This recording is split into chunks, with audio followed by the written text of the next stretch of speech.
The country of Cyprus. Now I don't know much about you guys, but I didn't really know much about this country when I first started making this video, but through my research I've learned some pretty interesting things about this island nation in the Mediterranean. For example, it doesn't look like it, but this island is effectively split into two, with the northeastern half of the country being most identifiable as Turkish and the latter as Greek.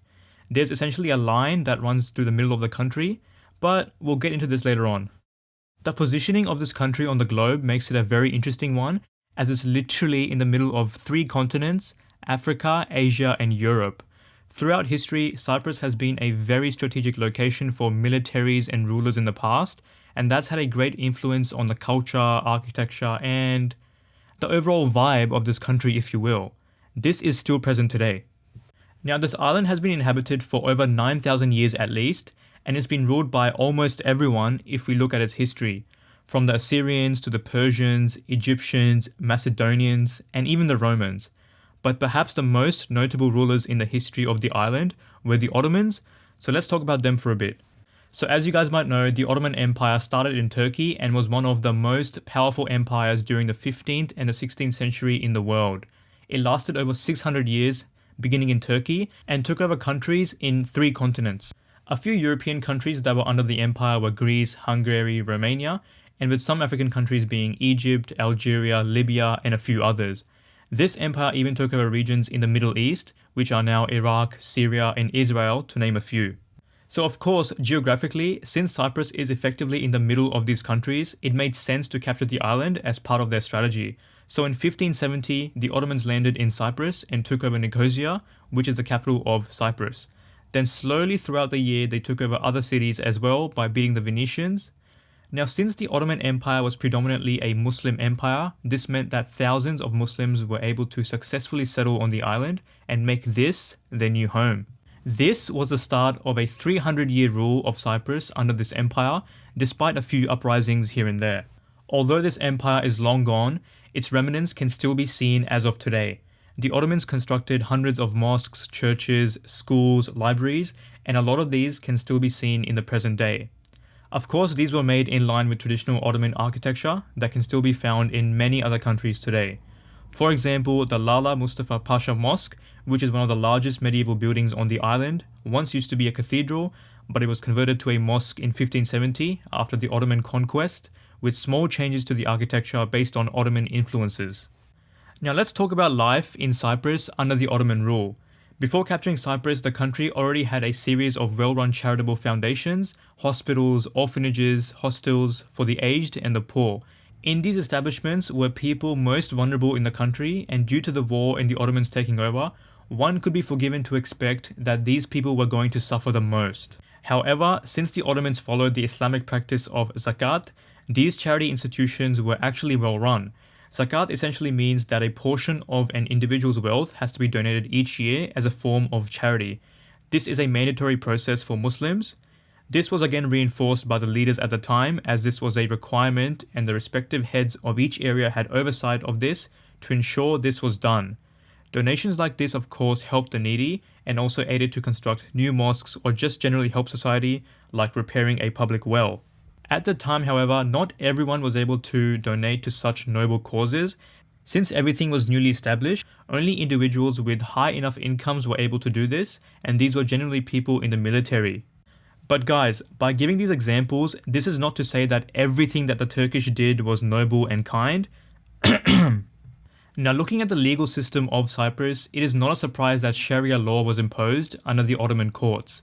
These courts were around to serve not just the Muslims, but the Greek Orthodox Christians as well, as they had a sizable population, as they do now. Some sources suggest that the Christians were given a type of autonomy on their own to decide legal issues using their own Christian clerics on matters involving other Christians. Because of course, if you're a Christian and you have a problem with another person who is also of the same faith, it would be better to then use a Christian priest rather than a Muslim one. However, despite this, a wide number of Christians used the Sharia courts even when dealing with other Christians. Now, under this Islamic law, the people were divided into 2 categories, Muslims and Zimmis, with Zimmi meaning the protected people. All non-Muslims who paid taxes were entitled to protection, property, and the right to freely practice their religion.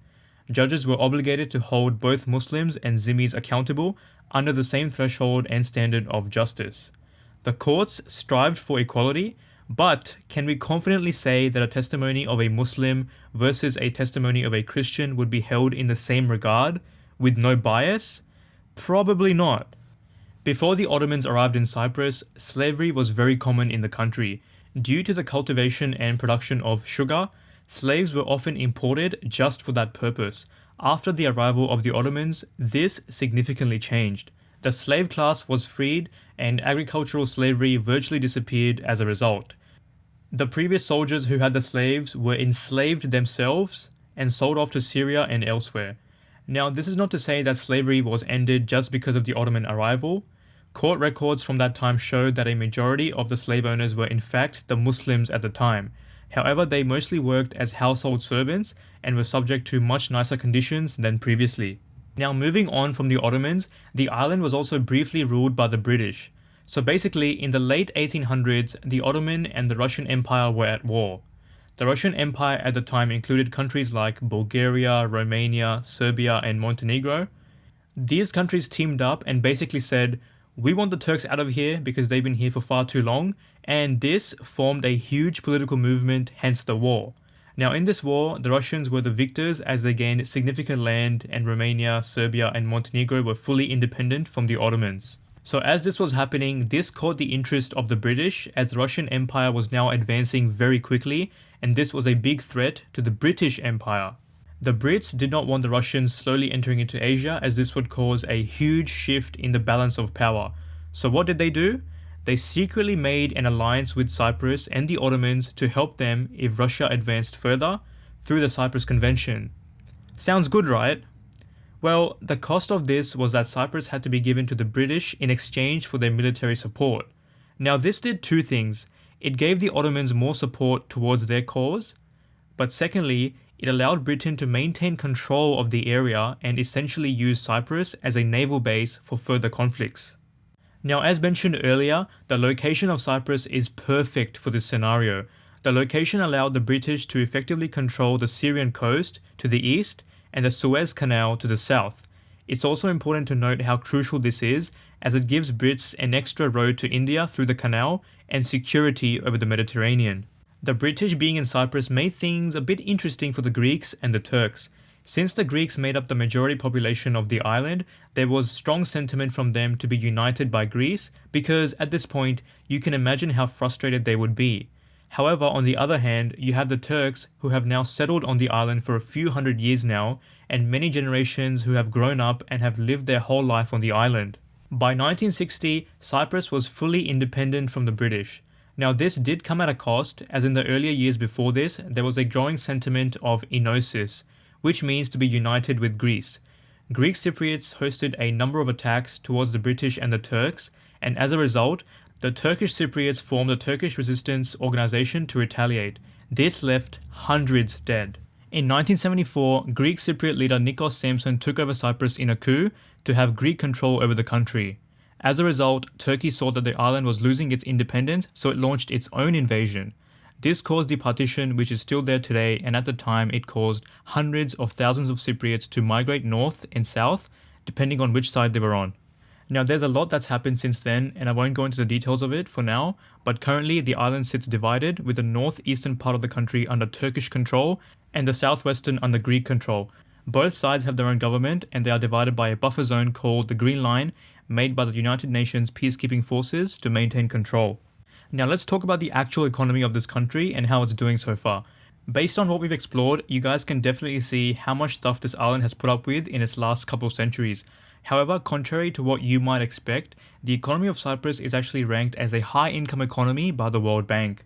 The country has a population of around 1.2 million in 2020, and in 2019, the GDP per capita of the country was nearly 28,000, which is ahead of Greece by around 10k and ahead of Turkey by 20k. In 2019, the GDP sits around US 24.5 billion. Since 2002, the country started to expand and grow massively, which resulted in its GDP doubling in just 5 years by 2007. This level of growth was fueled by a solid and sustained demand for residential housing, tourism, and business.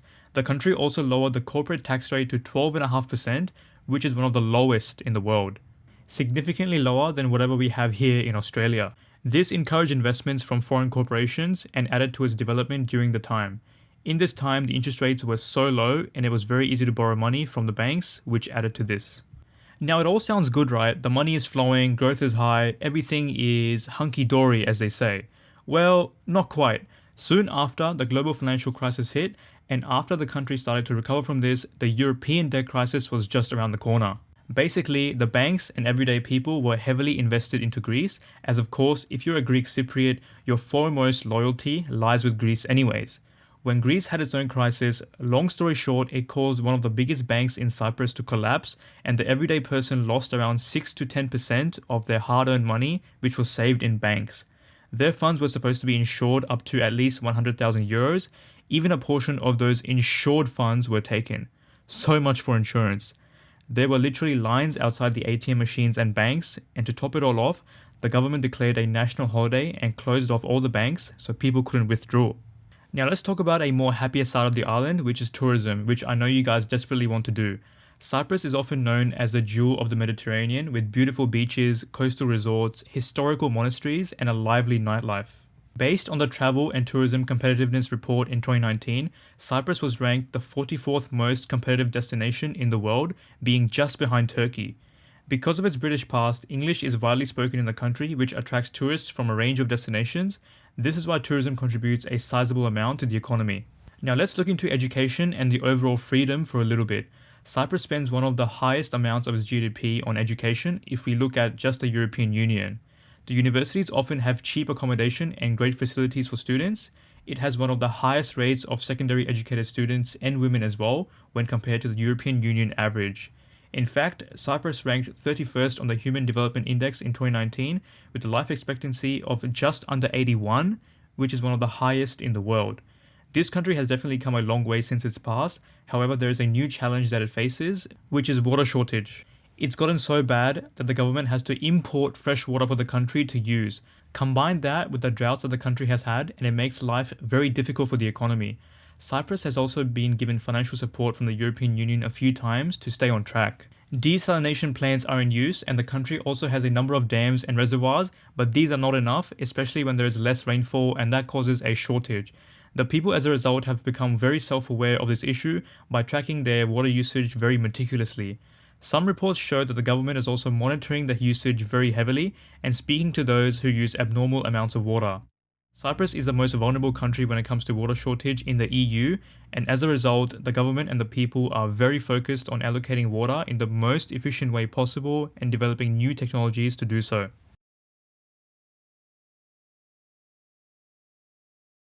Among many people of Cyprus, there is a growing sentiment towards the unification of both sides and to put aside everyone's differences and form a union. Perhaps the best outcome for this country would be a future where both sides are equally represented and have proper freedom and protection as a whole country would. There needs to be proper cooperation from both sides to make this work. However, in this period of time, this seems very far, especially with other issues at hand. Some critics argue that the island is divided because of the British, as during the First World War, Britain took complete control of the island and rejected all Turkish claims by going against the agreement. What do you guys think about this issue? Have you been to Cyprus? Would you like to go someday? It was definitely on my travel list before COVID-19 came along. Let me know in the comments. As always, please like, share and subscribe if you enjoyed the video. Thanks.